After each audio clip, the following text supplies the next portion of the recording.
अपने सभी संस्कृत मित्रों को डॉक्टर देवेंद्र का प्यार भरा नमस्कार।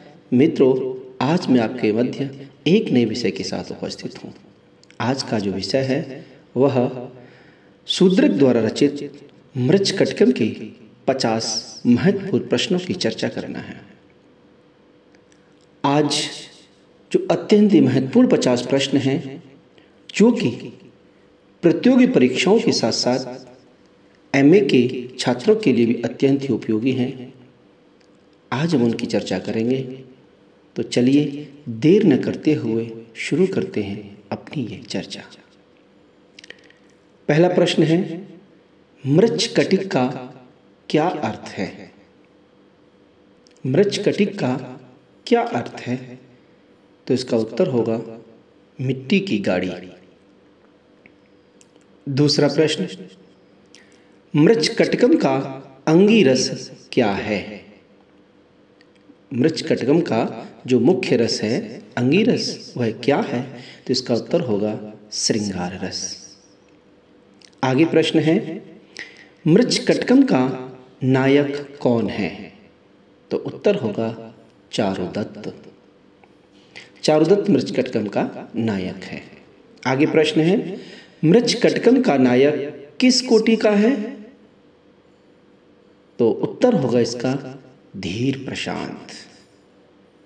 धीर प्रशांत कोटि का है। आगे प्रश्न है, मृच्छकटिकम के तृतीय अंक का क्या नाम है? मृच्छकटिकम के जो 10 अंक हैं उसमें तृतीय अंक का क्या नाम है? तो इसका उत्तर होगा संधि विच्छेद। आगे प्रश्न, चारुदत्त कहाँ का निवासी है? तो उत्तर होगा उज्जैनी। आगे प्रश्न, चारुदत्त की पत्नी का क्या नाम था? तो इसका उत्तर होगा धूता। आगे प्रश्न, मृच्छकटिकम के विदूषक कौन है?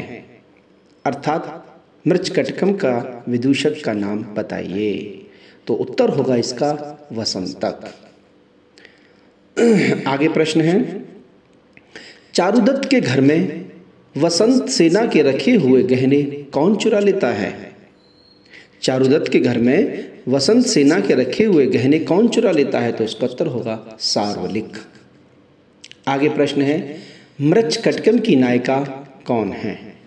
तो मृच्छकटिकम की नायिका एक नहीं 2 हैं, धूता और बसंत सेना। यानी कि धूता उसकी पत्नी है चारुदत्त की, और जो वसंत सेना है वो इसकी प्रेमिका है। तो अर्थात इसकी 2 नायिका हैं। ठीक है ना। आगे प्रश्न है, मृच्छकटिकम के मंगलाचरण में किसकी स्तुति है?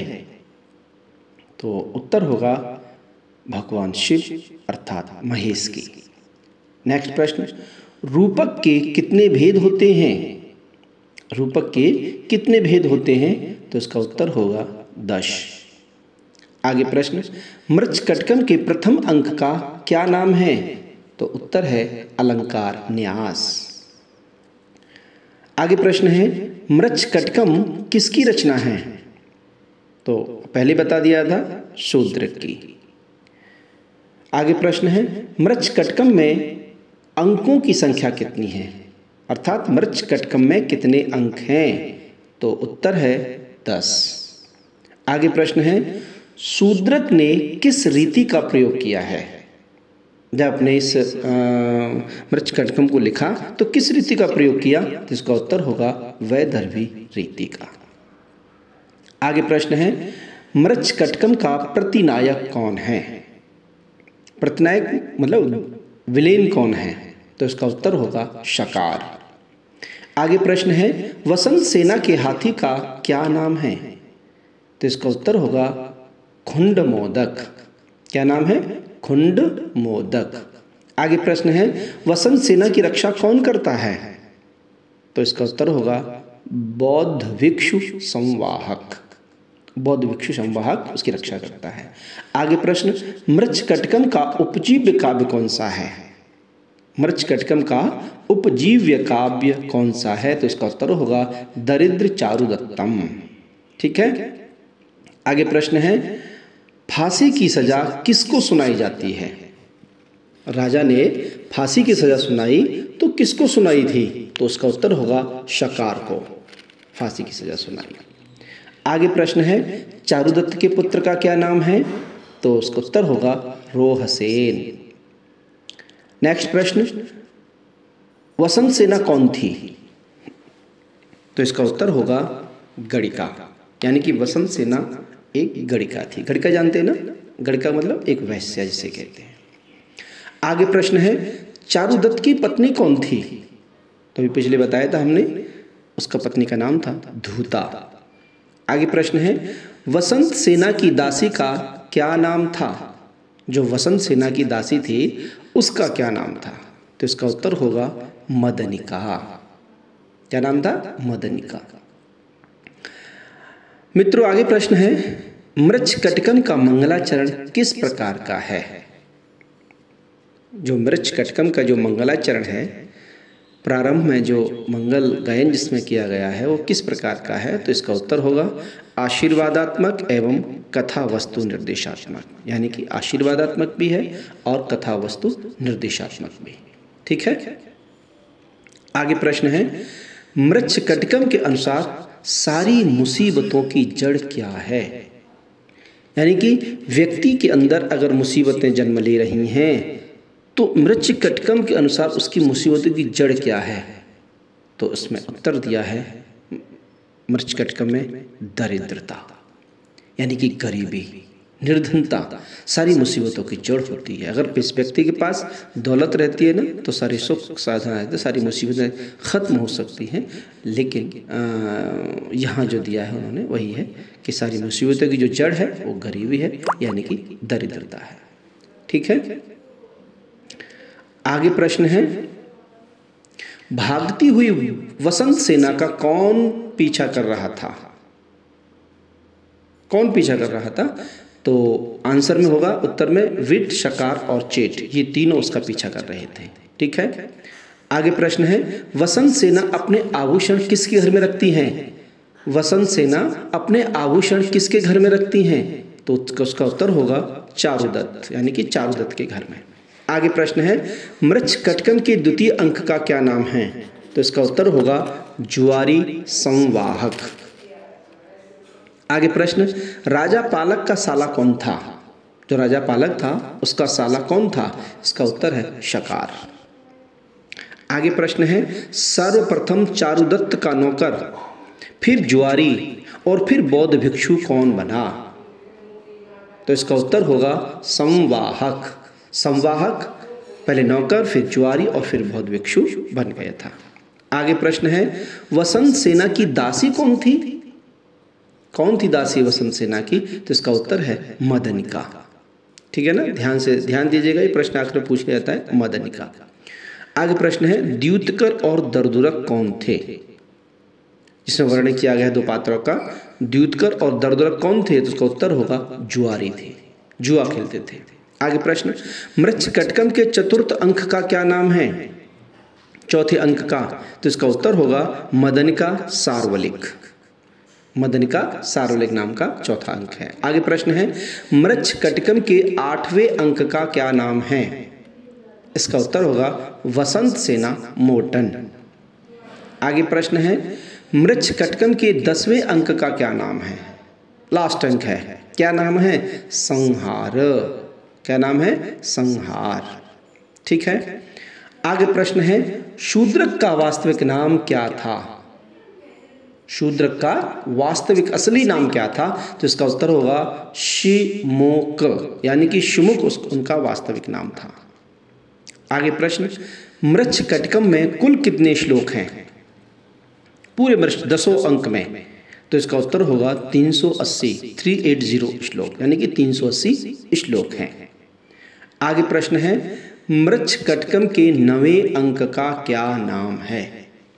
मृच्छकटिकम के 9वें अंक का क्या नाम है? तो इसका उत्तर होगा न्यायालय, यानी कि 9वें अंक का जो नाम है वह है न्यायालय। ठीक है। आगे प्रश्न आता है मित्रों, क्या है? चारुदत्त की दासी का क्या नाम है? चारुदत्त की दासी का क्या नाम है? तो इसका उत्तर होगा रदनिका। क्या नाम है? रदनिका। इसका ध्यान देना, मदनिका, रदनिका। दोनों में अंतर है, ठीक है ना। इसमें लिखा है कि चारुदत्त की दासी का क्या नाम है, रदनिका, है ना, और वसंत सेना की दासी का क्या नाम है, मदनिका। ध्यान रखना, वसंत सेना की दासी मदनिका और चारुदत्त की दासी रदनिका, ये ध्यान रखना आपको, ठीक है ना। चलिए आगे बढ़ते हैं। मृच्छकटिकम के अनुसार किस द्रव्य को लगाने से चोरों को कोई देख नहीं सकता, यानी कि चोर ऐसे किस द्रव्य को लगाते हैं, ऐसी किस चीज़ को लगाते हैं जिससे कि उनको, यानी कि चोरों को कोई देख नहीं सकता। तो मृच्छकटिकम में बताया गया है कि योग रोचना नाम का एक द्रव्य होता है। कौन सा, योग रोचना नाम का एक द्रव्य होता है जिसको लगाने से चोर दिखाई नहीं देते, ठीक है ना। अगर आज पता चल जाए तो लोग लगा कैसे घूमेंगे। खैर आगे बढ़ते हैं। मृच्छकटिकम में कितनी प्राकृत भाषाओं का प्रयोग हुआ है, मृच्छकटिकम में कितनी प्राकृत भाषाओं का प्रयोग हुआ है, तो इसका उत्तर होगा 7 प्राकृत भाषाओं का प्रयोग हुआ है। कितनी भाषाओं का, 7 प्राकृत भाषाओं का, ठीक है। आगे बढ़ते हैं। मृच्छकटिकम में कितने पात्र संस्कृत बोलते हैं, कितने पात्र संस्कृत बोलते हैं, तो इसका उत्तर होगा 6, यानी कि 6 पात्र संस्कृत बोलते हैं। आगे प्रश्न है, मृच्छकटिकम किस प्रकार का ग्रंथ है। रूपक के 10 भेद होते हैं ना, नाटक, प्रकरण, भाड़, व्यायोग इत्यादि। तो मृच्छकटिकम किस प्रकार का ग्रंथ है, तो उत्तर है इसका प्रकरण ग्रंथ। ये कैसा ग्रंथ है, प्रकरण ग्रंथ है। आगे प्रश्न है, किसको मारकर आर्यक राजा बनता है, किसको मारकर आर्यक राजा बनता है, तो उत्तर होगा इसका पालक को, ठीक है ना। क्योंकि अगर पहले जो राजा था वो पालक ही था और उसको मार करके फिर आर्यक राजा बन जाता है। आगे प्रश्न है, चारुदत्त को किसका संगीत पसंद था, चारुदत्त जब कभी भी संगीत सुनता था तो किसका संगीत पसंद था, तो इसका उत्तर होगा रेभेल, यानी कि रेभेल का संगीत चारुदत्त के लिए प्रिय था। आगे प्रश्न है, शूद्रक का स्थिति काल क्या है। देखो इस प्रश्न में बड़ी दुविधा है, कोई 4th शताब्दी ईसा पूर्व कहता है, कोई 3rd शताब्दी ईसा पूर्व कहता है ना। तो 3री, 4थी या 3री शताब्दी ईसा पूर्व उनका स्थिति काल मान सकते हैं, अलग अलग मत हैं इसमें। चलिए आज का अंतिम प्रश्न है, मृच्छकटिकम में किसकी प्रेम कथा का वर्णन है, मृच्छकटिकम में किसकी प्रेम कथा का वर्णन है, तो इसका उत्तर होगा चारुदत्त वसंत सेना, यानी कि चारुदत्त और वसंत सेना की प्रेम कथा का वर्णन है, ठीक है ना।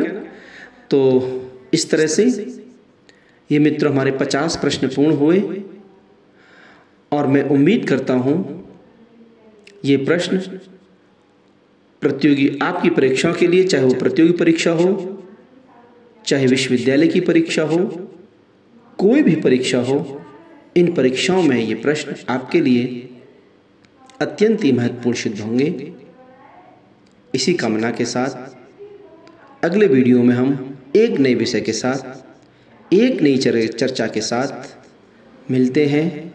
तब तक के लिए आपको नमस्कार, धन्यवाद।